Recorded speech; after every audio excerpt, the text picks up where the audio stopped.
तर नमस्कार मंडळी, स्वागत आहे तुमचं माझ्या मिनी व्लॉगमध्ये. आणि हा व्लॉग आहे 10 जानेवारीचा. बाबूला घरी ठेवून त्याच्या माऊजवळ मी आणि माझे मिस्टर आम्ही दोघंही चाललो होतो कल्याणला. बिकॉज आमची होती 2 इयर्स रिलेशनशिप ॲनिव्हर्सरी. सो आम्ही डिसाईड केलं होतं की लग्नाच्या अगोदर आपण ज्या ज्या प्लेसेसवरती फिरायचो त्या प्लेसेसवरती आपण तर सगळ्यात पहिला आम्ही गेलो होतो सलगरला चहा प्यायला. चहा पिल्यानंतर आम्ही निघालो जायला गांधारीला. आणि गांधारीला गेल्यावरती आमचा रिॲक्शन काय होता ते तुम्ही बघा. गाईज, आमच्या रिलेशनशिपला 2 वर्ष कंप्लीट झाले.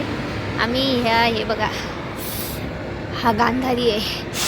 मी माझ्या घरी खोटा बोलून या माणसाला भेटायला यायची. आम्ही अख्खं कल्याण फिरायचो आणि इकडे यायचो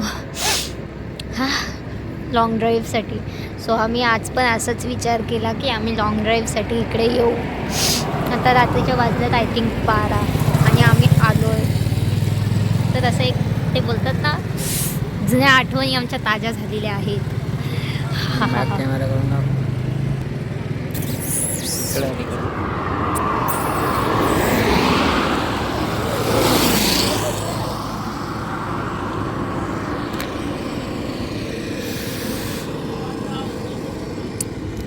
तर असं काही आहे.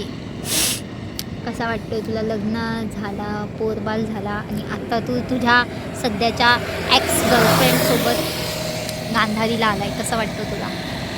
गर्लफ्रेंड? हां, मग मी आता तुझी बायको आहे ना. मला सर्दी, थंडी एवढी आहे, नाकातून पाणी यायला लागलं आमच्या. तरी पण आम्ही आलो आहे. जी जी देख रे हमारी जी. पोरगी बघतो का? कसं वाटतंय सांग.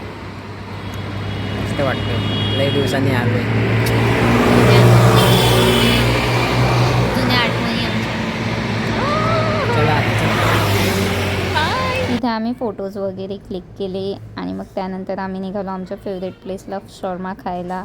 सो तिथून शॉर्मा वगैरे घेतला आणि मग रात्री 1 वाजता आम्ही आमच्या घरी आलो. तर असा होता आमचा दिवस. तुम्हाला कसा वाटला?